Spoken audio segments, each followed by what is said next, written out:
काठमाडौँदेखि लाली गुराँसको फुल्ने थापालाई यहाँ स्वागत गरिँदैछ। तपाईँ यो दृश्य देख्न सक्नुहुन्छ। यो हामी यति बेला विष्णु गाउँपालिकामा छौँ।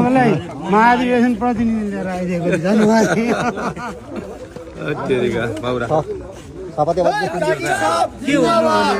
यहाँबाट रामनगर मगर लाग्दै गर्दै ल धेरै साथी देखिसक्यो। काठमाडौँबाट आएर यहाँ आएर यसो हेर्छु भाषण गरेर बेलामा कहिले कोद देख्छु कहिले कोद देख्छु। सबै कभर गरेर आज यो त छुटाउनु भएन नि फेरि त्यहाँ हेरौँ भनेर पनि अब की बार गगन सरकार, अब की बार गगन सरकार, अब की बार गगन सरकार। नेपाली कांग्रेस जिंदाबाद, नेपाली कांग्रेस जिंदाबाद, नेपाली कांग्रेस जिंदाबाद। 40वटा घर तपाईँको जलेर नष्ट भएको थियो। गाडीसँग केही हेल्प पाएको छैन। यहाँ विद्युत हुँदैन, बाटो प्रबन्ध हेरिसक्नुभयो।